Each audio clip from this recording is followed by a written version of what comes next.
All right, recording started, and all right, finally we are now live and good to go. 2 days later. Right.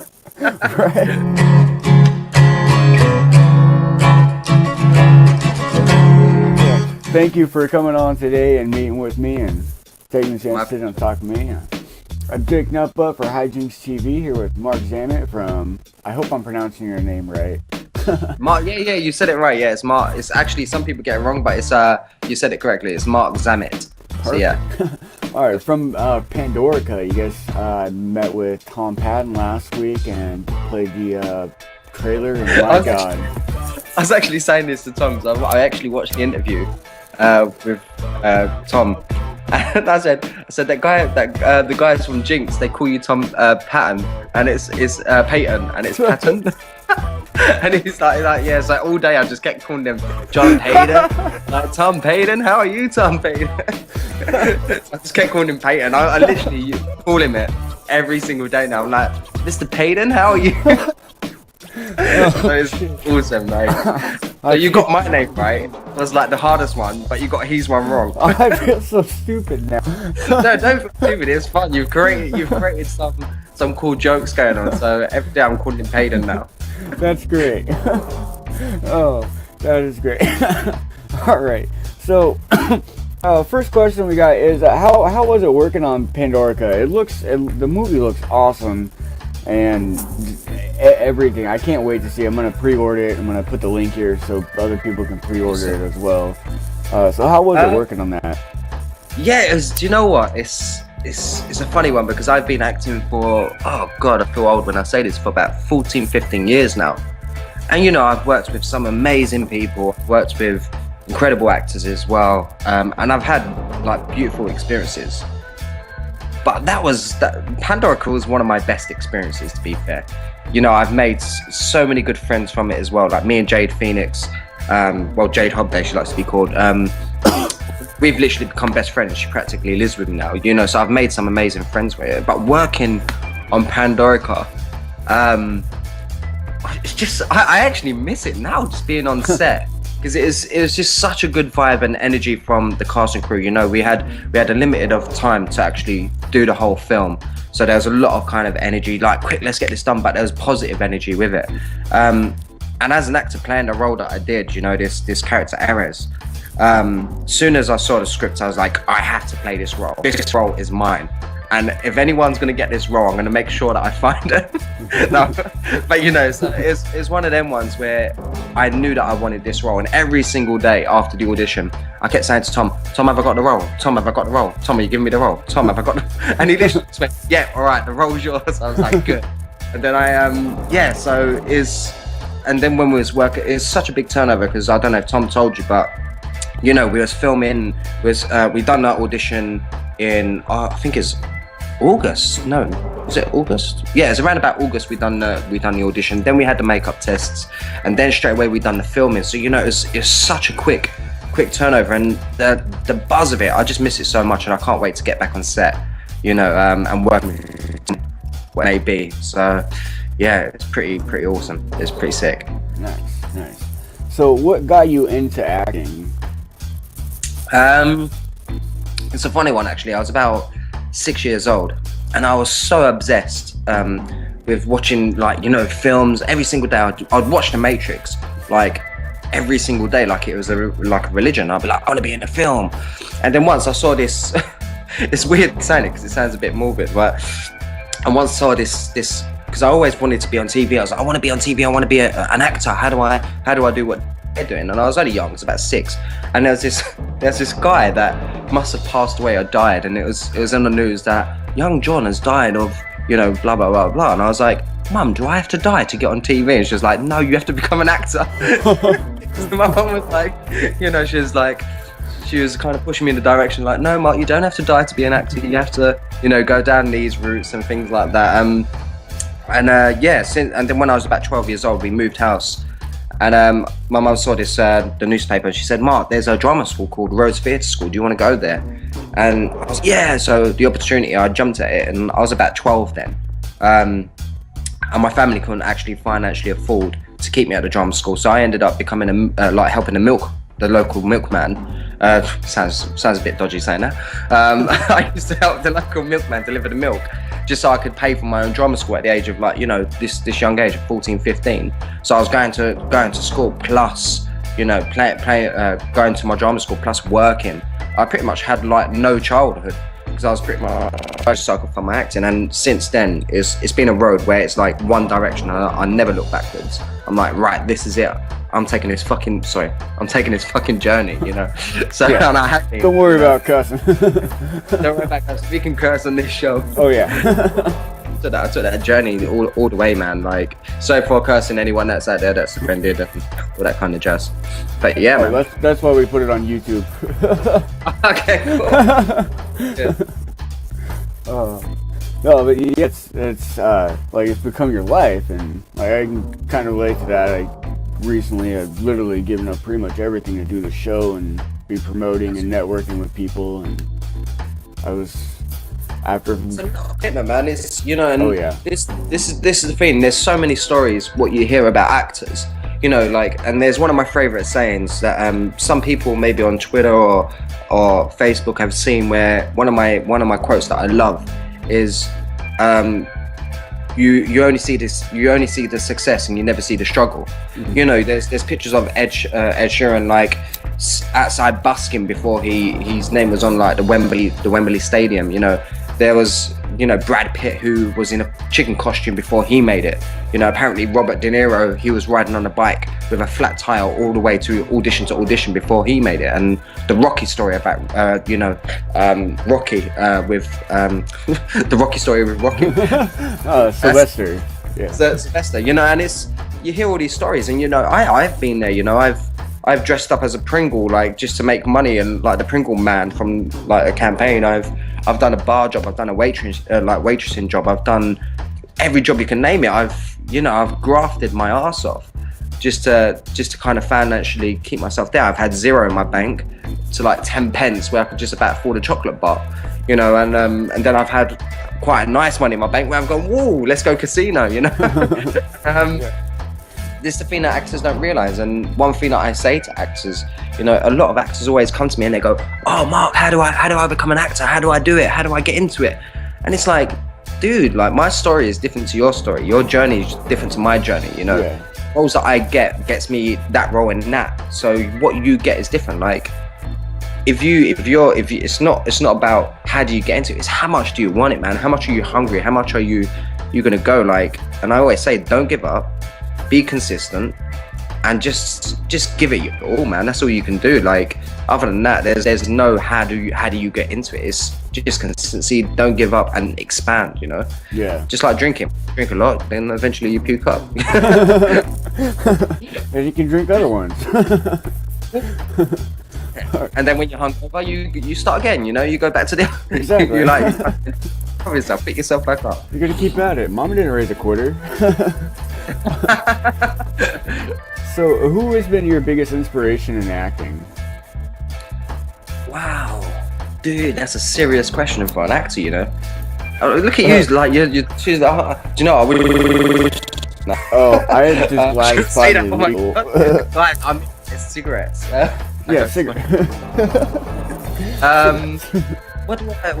Who's my biggest? Do you know what? I've got quite a few inspirations, you know, like role models, and I never see my role models as people that like, you know, I see them as targets that I want to be like, who I want to work next to, and see myself thinking if they can do it, I can do it. But personally, I've always loved Tom Hanks.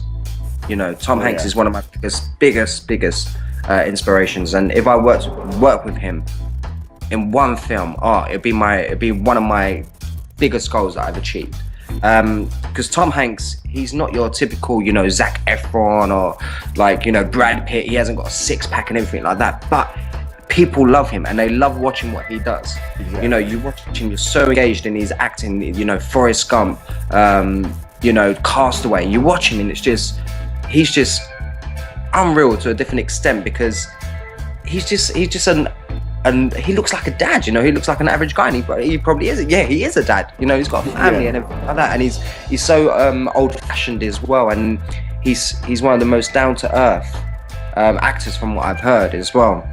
And just that kind of inspires me, because the world and generation that we live in now, you know, is, oh, let's get someone sexy, let's get someone really good looking, let's get someone amazingly fit, because not only they're going to sell in the film, they're also going to sell commercial, like in a commercial world as well, with calendars and this and that and that. And then it just kind of eliminates the art and the creativity and what actually is the film about, you know. Like you got people like Jack Nicholson and things. Sorry, Tom, if you're watching this, Tom Hanks, I'm not saying that you're ugly. Like, you're a good looking lad, but like it sounds really bad. It's Tom Hanks because he's not Zac Efron. Basically, you're an ugly. No, I'm joking. So Tom, you are a handsome man, no offense, but you get what I'm saying if you are watching this ever in your life.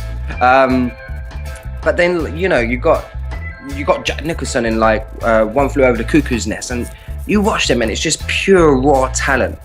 And people miss that and people forget that and what that is. You know, Leonardo DiCaprio is a great actor as well, and he's a stunning man. He's absolutely gorgeous. You know, if I was like obviously into men, I'd be like, mate, you're marrying me tomorrow. But right. You know, he's a great example. But he's good looking, but he's also a fantastic actor. And yeah, and Kathy Bates, for example, in like Desire, Misery, like she's unbelievable. Like, you know, and these kind of people are examples to acting isn't about what you look like or how sexy you are or things like that. Because I've met actors that, you know, are very good looking, are very handsome, and they automatically think their looks are going to buy them into the industry, and it's not. You know, there's people, I just can't explain it, but yeah. To go back to the chase, them guys are my role models. Yeah, so Tom Hanks, Jack Nicholson, who else? Let's name one more. Kathy Bates. I love Kathy Bates. She's incredible. Female, there we go, out there. She's really awesome. Those are literally the top three that I grew up watching. I watched Forrest Gump so much when I was little. I'd walk around imitating him. It was great. Yeah. Is that Kathy Bates out of Misery? Like, yeah, you dirty birdie. Oh yeah, I think the first thing I saw her in was oh Jesus, now I forgot what the hell the name was. Weed, man. But yeah, she is. Good. You know, and she's, when you watch her, it's just like I said, it's like, it's just people that you watch and they act with their eyes, and they, you know, and this is something I do, and this is a lot of like comments that I've had on my acting, you know, because I take in what they do, you know, and I sit there, and people probably don't understand what I'm like when I watch films, but I'm like a caveman. I literally lock myself in a room and I'll watch it, and I'll literally, sometimes I'm even rewinding a scene like 4 times just to capture that look they gave, because I was like, wow, look at that was awesome. So, you know, like, and I take all of this in and I try and portray it into my acting, you know, with whatever kind of roles that I do. Like Ryan Gosling, for example, with him in Drive, I really try to take that kind of character into the Homeless Ashes that I've done. So it's the teaser what I've done. So I really tried to kind of build his character in me, but my own style, the way of the, you know, not giving too much away, but with just reactions, you know. So it's yeah, Kathy Bates is sick. Love it. Yeah. Oh yeah. I was one of my favorite shows has been The Office. I started watching a couple episodes of the US version. I went back. I actually like the UK version a lot better. I wish there would have been more of that one. I told Ricky Gervais that. He'll be like, no. But what they did with the US version, I've watched the entire series. I don't know how many times, but when Kathy Bates comes in, that's my favorite season. I haven't even seen the American version yet. I need to watch it. I've only seen the UK version, but I haven't seen the US, because the thing is, it's like The Office. Ricky Gervais has this skill where, because the English humor is so different to the American humor, you know, like American humor is very kind of slapstick and things like that, where the English humor is very silence, awkwardness, things like that. And Ricky Gervais really just knows how to capture awkwardness and just just embarrassing people, you know. He knows how to do it, and he's just hilarious, because he you know, Cole Pilkington with Idiot Abroad. I'm not really into like reality TV. Yeah. I rarely watch reality TV, But I wouldn't even call it a reality show actually with Carl Pilkington. I call it a documentary reality kind of show where he sends him away, and he just captures the right moments to kind of just make him look like an idiot. And great, it's just awesome. So I've never, and when I heard they was making an American version, I was like, is it going to be the same? But then I thought, you know what, I need to give it a go, because there was an American show where they kind of mixed it up. What's the other guy's name from? Who works with Ricky Gervais? The tall guy with the glasses. Oh. Can't remember his name. Yeah, now I can't remember his name in that. We're gonna end up in that sticky moment where we're all just sitting there, all the viewers be like, it's like a game show. But this guy, he done a series called Hello Ladies. I don't know if you've seen it, but it's kind of mixing the English humor with the American humor. And it's brilliant. Yeah, it's if you haven't seen it, you have to go and watch it. But it's the same. But yeah, I really want to. I should really give it a go. American thing. But Kathy Bates, what was you saying about Kathy Bates in the American one? Oh yeah, she plays one of the owners of one of the new companies towards the end of the series, and she always carries around these big ass dogs with her. She has these big ass dogs who just sit there and just stare at everybody, and it's great. She plays a southern lady, and she's just got a misery. She goes, the penguin wasn't facing like south or something. You just look at her, you're thinking, I would not like to be in my house telling me about your penguins facing the wrong way. The next pulls out a hammer breaking his legs, you know? Right? So I did want to talk to you about the movie that you produced yourself, the homeless ashes, right? Yeah, that's correct. Yeah. Yeah. What did you want to know? I watched what you got up online there. I'll set a link for that too, because that was really good. I sat there and I watched the entire thing, and it was. What was the? And I know what the inspiration was, but for the viewers, what was the inspiration behind that? And do you know what? Homeless Ashes has been a project of mine for about 6 years now. It was actually called Max originally. And then I kind of, after kind of coming up with him, I was thinking, homeless. And then I thought, like one thing that happens, I won't give any spoilers away, but obviously when people die, they get cremated, obviously, and there's ashes. So I thought, homeless ashes. I thought that's pretty cool. Do you know what it is? It's quite a deep subject to me, because I wasn't homeless, but I've come from nothing. I was raised on a council estate. And not that my mum and dad wasn't good parents. That was amazing. My mum was the best parent that you could possibly get. But I haven't been brought up in a wealthy background or a secure background. My mum and dad struggled a lot, and we was in this flat where with like gates so no one could rob in like the house. So like you had literally bars on the window so no one could break into your window, like a council estate.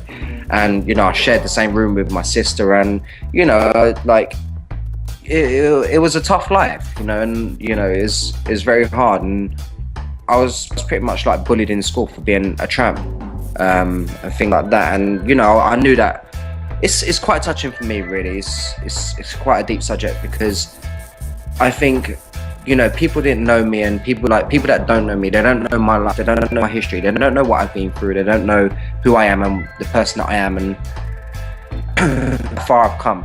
It hasn't come to me on a plate. I've worked my hardest to get where I am today. And it was more the subject, that the reason why I brought up with Homeless Ashes, the film, and I wanted to do it, is because I wanted to raise awareness of, I'm not saying, give homeless people your money, give people this, give people that. It's about equality, like everyone's equal. There's no one better than no one. If you're in a family where you've been raised where you get things to put onto a plate with you, or you've got a wealthy background, or a very wealthy background, that doesn't make you better than someone. And the same likewise for people that have nothing and raised on a council estate.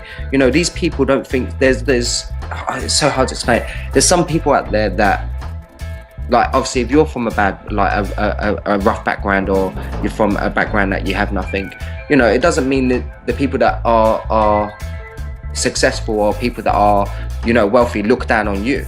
They don't look down on you. It's like the same kind of situation. There's that kind of clash between the poor and the rich.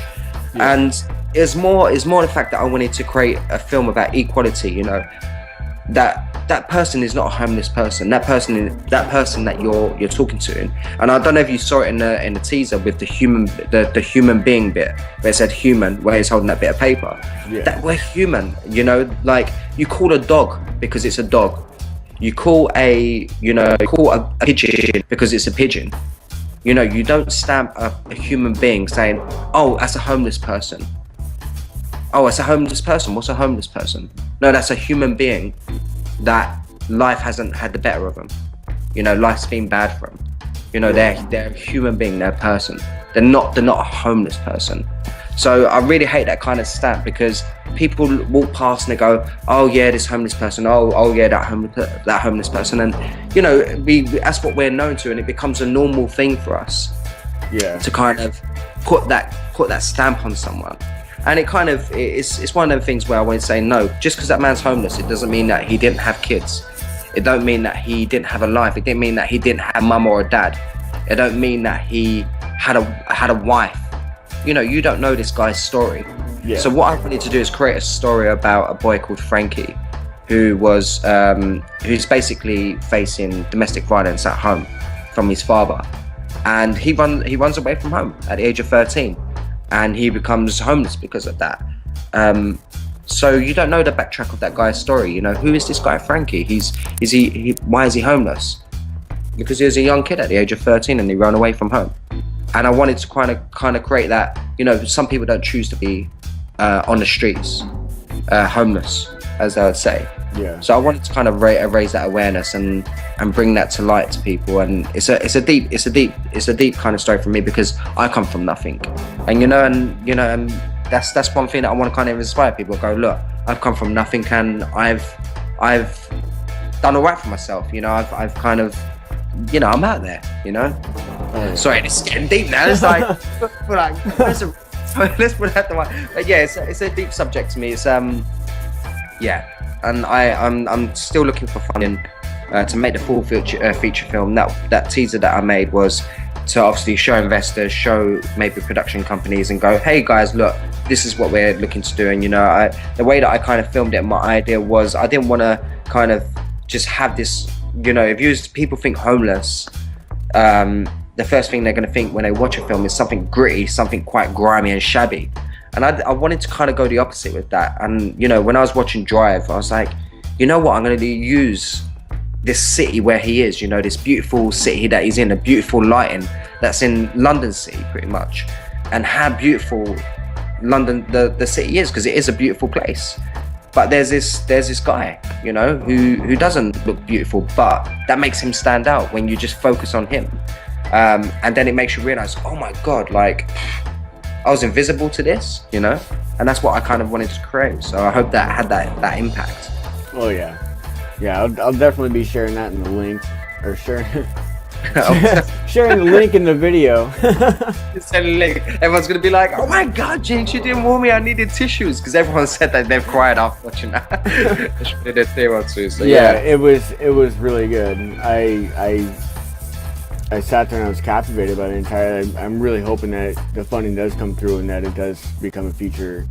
And you can get it. I will get that funding. I'm one of these. I'm a go-getter. So it's like I will get that funding, and if not, I'm gonna find a way to get that funding. So it's happening. It's happening. Definitely, 100%. I don't know when, but it definitely will happen. And you know what? I've got a beautiful cast involved, a beautiful crew. And I truly think it's going to be a wonderful film, and I hope that I can do my best to not only deliver a good film but a good message. And not just to, because a lot of people's going, oh, you're going to give percentage to like a charity. I was like, yeah, I will give like a percentage to a homeless charity, but you know, I don't want it just to be based on UK people that are obviously on the streets. I'm gonna kind of like obviously without nothing homeless. I want to kind of spread it as a worldwide thing. You know, there's it's not just happening in the UK. It's happening in every single country. America, Romania, Poland, Russia, England. You know, this is a worldwide thing that is actually happening, where these people can't get out of the situation they're in. Oh yeah. And I think more awareness. It's a lot of people just look at it and they're like, oh, well, these people are just druggies.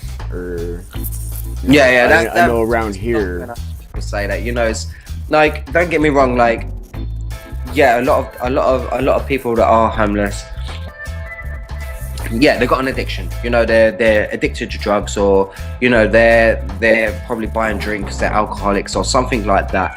But that's because There's you know, something else.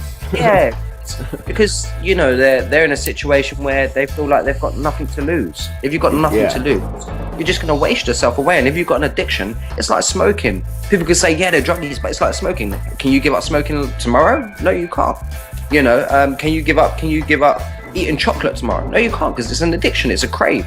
You know, and this the drug does to the body. The drug makes people want more, or they feel like they need it. If they don't, they get cold turkey.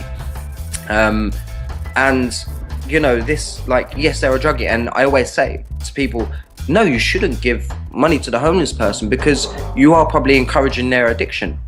If anything, find out what they want that money for. You know, if a homeless person comes up to me, there's a woman called Kaz actually, who's who's homeless, who come up to me on the street, and she saw me. She's like, Mark, and I was like, oh, hey, Kaz, because she knows who I was, and she was like, have you got any change? I went, babe, you know, I'm not going to give you change, but if you want food, if you want me to buy your hostel or wherever you're staying, you know that I'll pay for it right now. And then she was like, oh no, I've got the hostel sorted. I was like, so what do you need the money for? She's like, oh, just food. I went, really? She went, no, you know, and she knows how it works. So it's the same thing, like, you know, if there is a homeless person, find out what they need it for. You know, if it's to do with food or shelter or whatever, ask them, what shelter are you staying at? Oh, okay, cool. Do you want me to call them for you and pay for it? You know, and that's the way to do it. If you give them money, you're probably encouraging their addiction, you know, and that is a problem. So, and I'm sure a lot of people will agree, because at the same time, as much as they can come up to you and, you know, make you feel kind of, oh shit, if I don't give it, I'm gonna feel bad, but if I do, like, is it the right thing? You know, and do you know, if they want to buy cigarettes or they want to buy a drink, say, all right, do you want me to go and buy you a drink? Like, because if you're, it's nothing different to me going, hey dude, do you want a beer? All right, it's my round, you know. Yeah. But you know, as long as they're honest to you, you know, and it's one of them things. But you know, when people say, oh yeah, they're all druggies and things like that, so what if they are? You know, at the end of the day, like, they're still a human being, and you know, they've probably got a skill, they've probably got a talent. And don't have a chip on your shoulder. Don't dismiss that person just because they haven't got a Louis Vuitton bag or, you know, a Hugo Boss T-shirt. You know, they're still a human being. They're just not as lucky as you are. Exactly. Oh yeah. All right. So we're getting up on the 30 minutes. So long. Hey, honestly, it didn't even seem like it's been that long. I was a little shocked when I saw that. Talking away. Oh, it's totally fine. That's one thing that we like to do. I notice a lot of other interview shows, the host is doing most of the talking, and the guests are just get like maybe one or two lines in, and we like to have our guests talk as much as they want, man. Like, it's about you. Cool. So, I guess last question here. So next week we got Batman vs Superman coming out. Right. Are you a fan of that, or are you looking forward to that? Yeah, man. Dude, I'm a big sci-fi hero geek. Like, I wish Deadpool can just go in the middle and slap them both. Right. But do you know what? It's quite annoying because superheroes in their own way, like Batman's just fucking awesome, and then Superman's just fucking awesome. So it's like, why are they fighting each other? Why don't they just like team up and just bang out the Joker and just like knock him out or something? Like, you know, why are they fighting each other? Is it a jealousy thing? It's like a couple getting together and just having a relationship tiff or whatever, you know. No, I'm better than you. No, I'm better than you. You do the washing. No, I'm doing the washing. It's just kind of like, guys, put down like the tissues and just like become friends, hang out, go to the bar, get a drink. Like, it doesn't matter if he's wearing black and you're wearing blue. Like, just, you know. But if I think who's gonna win, obviously it's gonna be Superman. Come on, like, he's not human. He's not, you know, he's come from a planet, like wherever he comes from, and you know, Batman's just this guy who just randomly decided to put on a black costume and call himself Batman. So obviously the guy who's from a different planet is gonna kick ass, you know, because there's a bit that I saw on the trailer where Superman went to punch Batman and Batman went like that and then his hand stopped. I thought, no, come on, dude. Like, that would not happen. Batman would fly in. Like, this guy is from a different place. Like, there's a reason why he's strong, and some reason Batman just goes like that and stops him. I'm like, where's the theory in that? You know? Right. Yeah. All right. So before we go, are any plugs you want to make real quick for anything we haven't talked about? I have to say, yeah, cool. I just want to say, because one of the most important things in this industry as an actor or any kind of artist or whatever you do, music or whatever, the most important people in this industry that make your career happen is your fans, your supporters. And you know what? There's been so many unbelievable supporters and fans out there that have been following my work and have supported my work. So I just want to say I love you all so much, and I do appreciate every single one of you. And I do try to interact with every single person I possibly can, even if it means I have to take a day off and sit there for 3 hours and go through all the messages. Like, I really do try my best, and I'm very grateful for the amount of people that do love my work. And hey, I love you guys, man. You brought me on your show. I couldn't not. When I saw the trailer, I was like, holy when is this coming to the US? Like, I need to see this movie. Hey, you got June the 1st? June 1st, I believe. That's by the way, yeah, man. So, all right. Well, thank you again so much for taking the time out to speak with me today, and hope you have a great weekend. I hope so, dude. Well, I don't know if I could say the same for you because of Trump, but oh, Jesus, I can't. Good luck, sir. Oh. Before we go, any do you want to say any words about? Do you got any? I got so many feelings about that man. Any feelings about him yourself? Are you scared that he might be Actually, I wouldn't be, because it sounds like the entire world's going to ban him if he becomes the president. So, you know what? I don't know how to take it. I don't know if it's a PR stunt. I don't know if it's a public stunt, because right, I'm sure he owns a lot of businesses and things like that. So is it just a thing to kind of boost up his merchandise or whatever? Like, I really don't know how to take it, because I don't believe everything I see on social media. You know, yeah. You could put a cat with a gun and say cats are running around with guns. Oh my God, cats are running around with guns. You know, this world is just, social media messes things up. Oh yeah. You know, you could give a turtle a spliff and they'll be like, oh my God, turtles are now smoking spliffs. That's why they're so slow. I was like, whoa, I'm finding Nemo. Oh my God, it clicks in. You know what? Good luck. That's what I can say, dude. You know, I'm really hoping that it gets closer and closer to elections. I'm moving to the US. I'm moving to LA, like, hopefully next year. Oh. So I'm hoping that it's, yeah, no comment. I don't know who's gonna watch. No comment. My career hasn't kicked off just yet, so no comment. Good call. Let's jeopardize my visa right now. All right. Well, thanks again, and you have a great day. And I'll shoot you a link as soon as this is up, and maybe we can set up another interview for a few months down the road. Good to me, dude. Sounds good. All right. Well, have a good one. Cheers, buddy. Thank you so much. Bye.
Every trial is different.